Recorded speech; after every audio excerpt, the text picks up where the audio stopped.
Hello guys, welcome back to my channel. In this video, we'll start the I from the guidance. Is the chapter 50 from the guidance. So first जो topic हमारे इस book में दिया गया है that is the reflection of light. मैंने आपको basics जो हमारा होता है आई का, जो आप लोगों को ये चैप्टर पढ़ने से पहले आपको समझ आना चाहिए आई के बारे में, वो मैंने पोस्ट कर दिया. तो जो है ना, इसलिए सबसे अभी हम स्टार्ट करते हैं हमारी जो है ना आई के मैकेनिज्म पे कि हम लोग कैसे देखते हैं. ये सारा का सारा इस चैप्टर में डिस्कस होगा. ठीक है, तो सबसे पहले हम लोगों के इसमें बताया गया है जो वो है refraction of light. Basically refraction क्या होता है, वो होता है कि हमारी बेंडिंग ऑफ लाइट को हम लोग बोलते हैं जो है ना रिफ्रैक्शन. बेसिकली जब एक जो है ना मीडियम से जब दूसरे मीडियम में लाइट जाती है तो जो बेंडिंग होती है उसको हम लोग बोलते हैं रिफ्रैक्शन. अब हमारे पास एक टर्म यहाँ पे जो यूज़ किया गया है दैट इज़ रिफ्रैक्टिव इंडेक्स. ठीक है, अब रिफ्रैक्टिव इंडेक्स बेसिकली कुछ भी नहीं है, सिर्फ ये एक रेशो है बिटवीन द हमारी जो वेलोसिटी ऑफ लाइट है in the air upon the जो वेलोसिटी ऑफ लाइट है इन एनी मीडियम. जो आपको गिवन मीडियम हो आपके क्वेश्चन में आप लोग उसको रखेंगे. तो हमें पता है कि वेलोसिटी ऑफ जो लाइट है, अच्छा यहाँ पे मैं लिख देती हूँ velocity of light in air. ठीक है, और जो दूसरी है velocity of light in any medium जो आपके पास गिवन मीडियम हो. ठीक है, तो अच्छा अब यहाँ पे वो क्या बता रहा है, एक एग्जांपल दे रहा है कि हमें पता है कि जो है ना हमारी जो वेलोसिटी ऑफ लाइट है इन द एयर वो हमारे पास क्या है 3 × 10⁸ मीटर पर सेकेंड. ठीक है, और अगर हम लोग उसको कन्वर्ट करते हैं किलोमीटर में तो हमें पता है 3 × 10⁵ हो जाएगा. तो इसकी जो वैल्यू होगी वो हमारे पास होगी 3 × 10⁵ मीटर पर सेकेंड. और ये नीचे जो है ना हमारे पास हम लोग दूसरा रखते हैं. ठीक है, तो ये बोल रहा है कि हमारे पास हम लोग लेते हैं एक पर्टिकुलर ग्लास जो है ना एग्जाम्पल में दे रहा है कि हम उस पर्टिकुलर ग्लास की जब देखते हैं तो उसकी जो हमारे पास वेलोसिटी ऑफ लाइट है उस मीडियम में वो है 2 × 10⁸ मीटर पर सेकेंड. तो जो हमारे पास उसका रेशो आ रहा है 3/2 × 10⁸ एंड 2 × 10 तो इसका हमारे पास जो रेशो आ रहा है वो आ रहा है 1.5.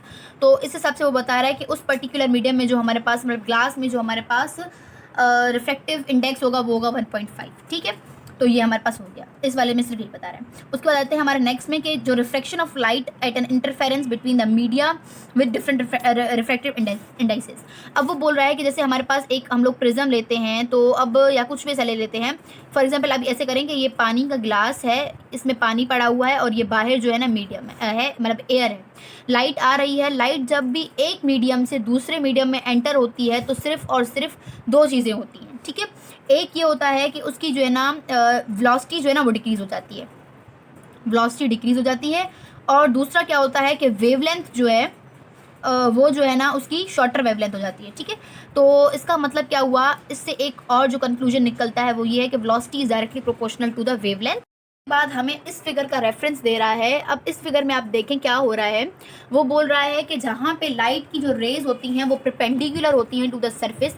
अब ये देखें हमारे पास ये फॉर एग्जांपल, अच्छा इसको आप छोड़ें, ये देखें ये मैंने एक सीधा सरफेस बनाया हुआ है. ठीक है, ये सीधा सरफेस से लाइट जब आएगी तो क्या होगा कि जब एक मीडियम से दूसरे मीडियम में पास होगा तो वो सीधी हो जाएंगी. ठीक है, बिकॉज इसकी जो रेज हैं वो एट इट्स परपेंडिकुलर हैं तो वो बिल्कुल ऐसे सीधी सीधी पास हो जाएंगी. लेकिन अगर कहीं पे भी एंगुलेशन आ जाती है, मतलब कहीं पे भी एंगल आ जाती है तो वहाँ पे जो लाइट होंगी वो रिफ्रैक्ट होंगी. ठीक है, तो अब देखिए हमें पता है कि हमारा जो मतलब जो भी हमारे पास जो हमारा ग्लास वगैरह होता है या प्रिज्म वगैरह होता है तो वो कुछ इस शेप का होता है. जैसे हमारे को इसको लेंस वगैरह होता है तो वो इस शेप का होता है. तो यहाँ से जो रेज पास होंगी वो तो सीधी हो जाएंगी, लेकिन यहाँ पे एंगुलेशन आ रही है देखिए आप, तो यहाँ से जो होंगी ना वो रिफ्रैक्ट होंगी. ठीक है, तो यहाँ पे आप देख सकते हैं कि ये जो सीधी रेज आ रही हैं वो सीधी जा रही हैं, लेकिन जहाँ पे एंगुलेशन है वहाँ से ये रिफ्लेक्ट हो रही हैं. इस फिगर में ये बता रहे हैं. वो बोलता है कि जो हमारा रिफ्रैक्शन होता है वो हमारे पास दो चीज़ों पे डिपेंड करता है. अब एक है उसमें कि जो उन दोनों मीडियम्स के जो रिफ्रैक्टिव इंडाइसेस का रेशो है, मतलब ratio of the two refractive indices, तो उन दोनों मीडियम के जो रिफ्रैक्टिव इंडाइसेस हैं उनका जो रेशो है उस पर डिपेंड करता है. दूसरा वो डिपेंड करता है डिग्री ऑफ एंगुलेशन पे, कि वो जो सरफेस से जहाँ से लाइट पास हो रही है उसमें कितनी एंगुलेशन बन रही है. ठीक है, तो दो ये बातें बता रहा है, जो मेन बातें हैं रिफ्रैक्टिव के जो प्रिंसिपल्स बता रहा है वो ये बता रहा है कि एक तो कॉन्वेक्स लेंस फोकस करता है लाइट रेज को, और दूसरा है कि जो कॉन्केव लेंस है वो डाइवर्ज करता है. बस ये दो बातें आप लोगों को याद रखनी है. आप ये देख सकते हैं कॉन्वेक्स लेंस जो है वो कन्वर्ज कर रहा है. कन्वर्ज का मतलब होता है कन्वर्जेंस का, कि सारी की सारी जो रेज की लाइंस हैं वो पॉइंट्स आके एक जगह पे मिल जाएं. फिगर में वो दिखा रहा है कि डाइवर्जेंस का मतलब होता है कि जब वो रेज आ रही हैं तो वो स्प्रेड हो जाए, ठीक है। उसके बाद एक और जो पॉइंट इसमें बताना, जो बात हमें याद रखनी है, दैट इज़ फोकल पॉइंट। अब ये फोकल पॉइंट क्या होता है? वो पॉइंट जहाँ से जो सारी की सारी रेज हो हमारी वो एक सिंगल पॉइंट से पास होती हैं, उसको हम लोग बोलते हैं फोकल पॉइंट।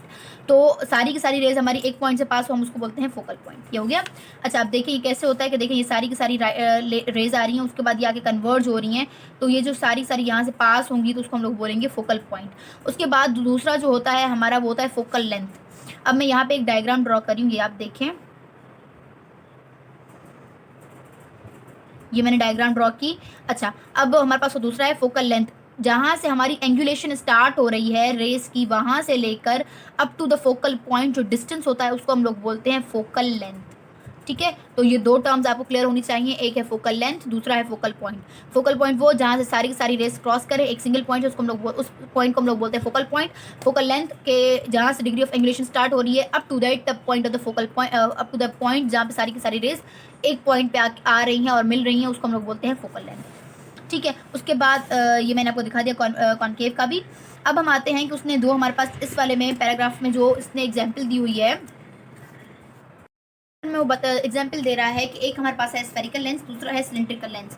स्फेरिकल लेंस हमारे पास जैसे मैग्नीफाइंग ग्लासेस वगैरह में होते हैं, उनका काम क्या होता है कि वो लाइट को दोनों मतलब प्लेन्स में, बोथ प्लेन्स में जो है ना वो उसको जो है ना वो कर रहे होते हैं, रिफ्लेक्ट कर रहे होते हैं, ठीक है।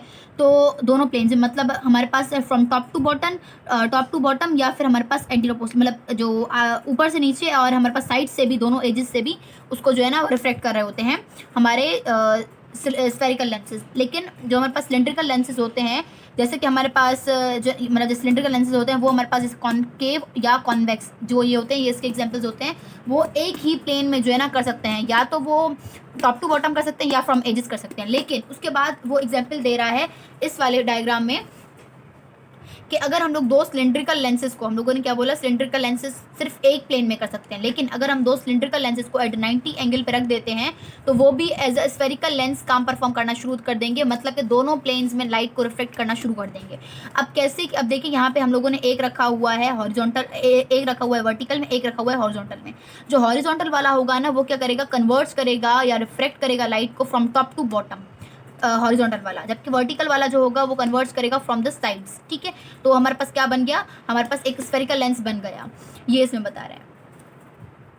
उसके बाद आते हैं इस फिगर पे। इस फिगर में हमारे पास हमें तीन एग्जाम्पल दे रहा है। एक दे रहा है वो नॉर्मल रेज है हमारे पास, जो हमारे पास ये देखिए पैरेलल रेज आ रही हैं, ये हमारे पास एक लेंस से पास हो रही हैं और यहाँ पे आके इसका फोकल पॉइंट है, मतलब यहाँ पे आके सारी की सारी रेज इस पॉइंट से पास हो रही है, उसको हम लोग बोल रहे हैं फोकल पॉइंट, ठीक है। उसके बाद वो बोल रहा है कि हम लोग अब पैरेलल रेज यूज़ नहीं करेंगे, हम एक पॉइंट रेज यूज़ मतलब पॉइंट सोर्स यूज़ करेंगे for the diverging raise. Diverging raise मतलब ऐसे कुछ निकल रही होंगी, तो अच्छा मैं आपको बता देती हूँ ऐसे कुछ, ये देखें ये डाइवर्जिंग रेज हैं, ऐसे डाइवर्जिंग रेज आ रही हैं हमारे पास, उसको हम लोग एक लेंस से पास करवा देते हैं, तो जो हमारे पास फोकल लेंथ होगी वो इंक्रीज हो जाएगी। देखें पहले यहाँ पे फोकल पॉइंट बन रहा था, लेकिन अब जो है ना वो फोकल पॉइंट यहाँ पे बढ़ रहा है, यहाँ पे बन रहा है, तो इसकी जो फोकल लेंथ है वो इतनी है, इस यहाँ से लेके यहाँ तक ये हमारे पास इतनी फोकल लेंथ है, जबकि इस वाले में हमारे पास फोकल लेंथ बड़ी है। लेकिन अगर हम इन्हीं डाइवर्जिंग रेज को एक ग्रेटर कर्वेचर के हम लेंस के साथ लेंस से पास करवाते हैं तो हमारे पास फोकल पॉइंट वहीं पे बनेगा।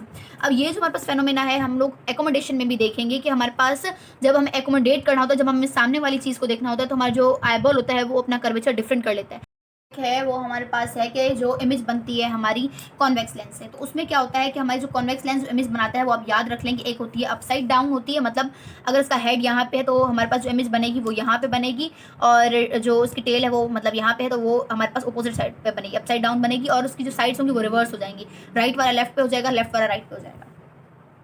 इस सारे में वो ये बता रहा है कि जो हमारी बेंडिंग ऑफ लाइट होती है वो जो है ना हमारे पास डायरेक्टली प्रोपोर्शनल होती है टू द रिफ्रैक्टिव पावर, ठीक है। जितनी ज़्यादा रिफ्रैक्टरी पावर ज़्यादा होगी उतनी ज़्यादा उसकी बेंडिंग होगी, उसकी ज़्यादा उतनी रिफ्रैक्शन होगी। हमारे पास ये हमारी रिफ्रैक्टिव पावर है, हमें पता है हमारे पास जो पावर का जो यूनिट होता है वो क्या होता है, डायोप्टर, ठीक है। उसके बाद ये बोल रहा है कि जो हमारे पास ये पावर होते हैं इसका फॉर्मूला बता रहा है, इसने बहुत हिडन वर्ड्स में लिखा हुआ है बट मैं यहाँ पे क्लियर कर देती हूँ, P = 1/f, ये आप फॉर्मूला याद रख लें। P is equal to 1/f। अच्छा, अब हमें पता है कि हम लोग जैसे फॉर्मूलाज हम लोग हमारे प्री मेडिकल में फिजिक्स वगैरह में पढ़ते हैं, तो क्या होता है कि इसको हम लोग यहाँ लेके जाएंगे, इसको हम लोग यहाँ लेकर आएंगे, तो हमारे पास क्या बन जाएगा, F is equal to 1/p। तो हम लोग फोकल लेंथ भी मालूम कर सकते हैं इस फॉर्मूला से और पावर भी मालूम कर सकते हैं। तो इसने यहाँ पे जो एग्जाम्पल दी हुई है वो ये दी हुई है, यहाँ पे मैं वो एग्जाम्पल सॉल्व कर देती हूँ। इसने पहले दिया हुआ है कि एक हमारे पास बैंड लाइट है जो बैंड कर रही है हमारे पास 2 टाइम्स मोर कर रही है, ठीक है, मतलब ट्वाइस जो है ना वो हमारे पास कर रही है। यहाँ पे लिखा हुआ है, देखिए, बेंडिंग जो लाइट है वो ट्वाइस कर रही है as much as a lens with the power of the 1। तो इसकी जो हमारे पास पावर हो गई वो कितनी हो गई, बिकॉज हम लोगों ने क्या पढ़ा कि जो हमारे पास बेंडिंग ऑफ लाइट है वो डायरेक्टली प्रोपोर्शनल है टू द रिफ्रेक्टिव पावर। अगर वो बोल रहा है कि वो ट्वाइस कर पा रही है बेंडिंग ऑफ लाइट, तो हमारे पास रिफ्रेक्टिव पावर क्या होगी उसकी, 2। तो मतलब P हमारे पास जो हो गया वो हो गया 2। उसके बाद वो बोल रहा है कि हमारे पास अब इसकी फोकल लेंथ बताएंगे कितनी होगी। तो अब यहाँ पे आप देखें हमारे पास जो फॉर्मूला था F is equal to 1/p या P is equal to 1/f, तो उसके हिसाब से आप जब सॉल्व करेंगे तो 1/2 इज इक्वल टू 0.5, ठीक है। तो इसका बाद में वो बता रहा है कि जो हमारे पास आ रहा है आंसर फोकल पॉइंट वो आ रहा है 0.5। तो ये आप ऐसे सॉल्व करेंगे। उसके बाद वो बोल रहा है कि जो हमारे पास कॉन्वेक्स होता है, कॉन्वेक्स लेंस, उसकी जो रिफ्लेक्टिव मतलब जो हम लोग लेते हैं वो पॉजिटिव में लेते हैं हम लोग पावर, जबकि जो हमारे पास कॉन्केव होती है उसकी हम नेगेटिव में लेते हैं हमारी पावर। उसके बाद वो एग्जाम्पल में आगे जो है एक फिगर में हमें दिखा रहा है ये सारा का सारा जो फेनोमेना है। ये एग्जाम्पल आप इस फिगर में देखेंगे, वो बोल रहा है एक डायोप्टर हम लोग यूज़ कर रहे हैं, तो हमारे पास जो फोकल पॉइंट आ रही है वो 1 आ रही है, बिकॉज हम लोग जब इसको फॉर्मूला से सॉल्व करके देखेंगे, देखिए आप ये F is equal to 1/p। तो अगर हमारे पास पावर 1 है तो F is equal to 1/1 is equal to 1। तो हमारे पास फोकल लेंथ आ रही है 1। उसके बाद वो बोल रहे डायोप्टर 2 है तो 0.5, अगर 10 है तो 0.1। तो वो सारा पीछे जो उसने बात की हुई है वो सारी की सारी यही की हुई है।